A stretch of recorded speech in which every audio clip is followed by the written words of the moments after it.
Révélation de Jean Lassalle pour montrer à ses serviteurs ce qui est et ce qui sera.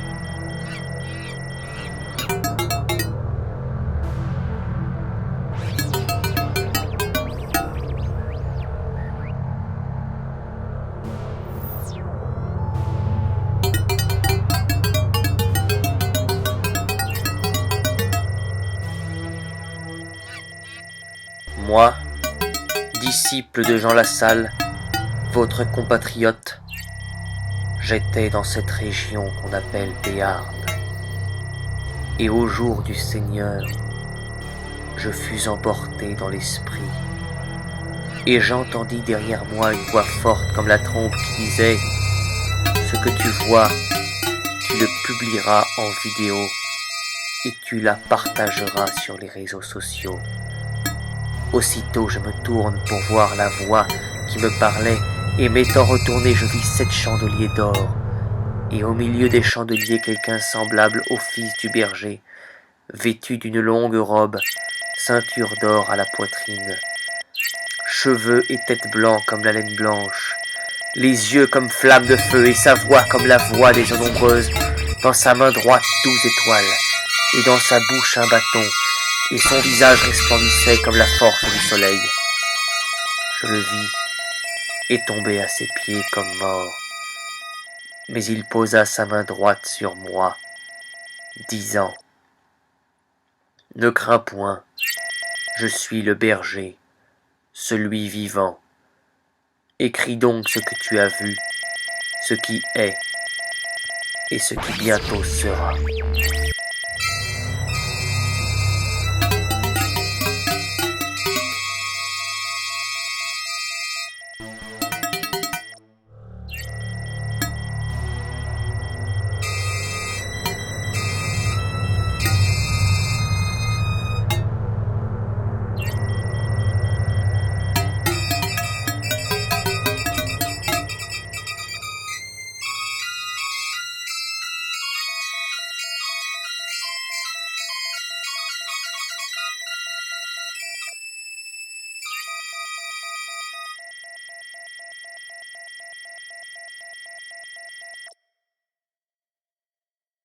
Après ça, je regardai et vis un trône doré, et sur ce trône quelqu'un assis. À ses côtés, 24 anges siégeaient, 12 à sa droite, 12 à sa gauche, et derrière eux, un arc-en-ciel d'émeraude, formant un hémicycle qui contenait 577 personnes, hommes et femmes. Du trône, une voix clama « Je suis le Seigneur ton Dieu, qui a créé le ciel et la terre, et toutes choses visibles et invisibles. Vois le monde que j'ai créé. » Et de son doigt jaillit une lumière qui se perdit dans le reflet d'une masse aqueuse, pareille au cristal.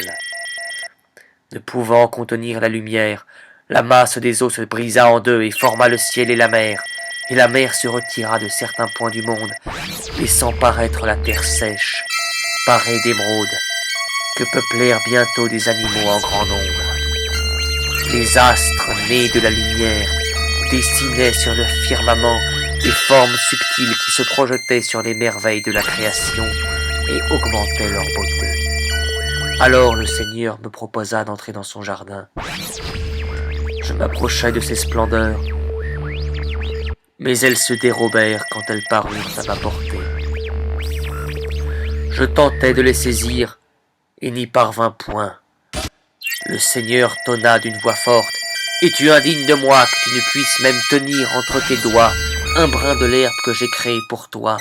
Si tu ne peux goûter à ces délices, le feu de l'enfer te consumera. » Et je sentis une chaleur insupportable me dévorer. J'essayai à nouveau de toucher l'herbe, les arbres ou l'eau limpide, et échoua encore.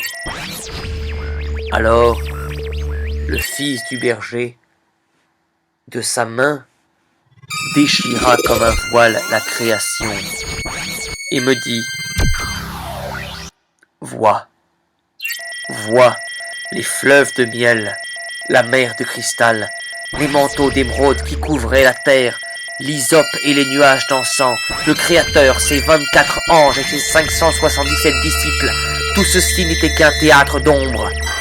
Ce que tu prenais pour le feu infernal n'était qu'une torche qui projetait les images sur le voile que je déchirais. Les anges ne sont plus que des fils de cuivre, les disciples des marionnettes de chiffon et le Créateur une figure de bois. Je lui demandai, comment m'ont-ils trompé? Comment de la figure de bois jaillit la création? Le fils du berger me répondit, c'est que le marionnettiste qui créa ces illusions est puissant et s'est rendu maître dans l'art de tromper les sens. Il fit croire à Méphistophélès qu'il avait 24 pattes, encouragea les hommes à ériger des temples à la gloire de son nom, et prétend pouvoir réconcilier les contraires, représentant dans des tableaux contre nature les monstres de son imagination, le vieillard qui engrosse la jeune fille, le lâche agissant avec courage, le valet habillé comme le maître, le vice paré de vertu et la vertu de vice. Assurément, cet illusionniste a du talent. Ainsi chacun connaît son nom, l'argent.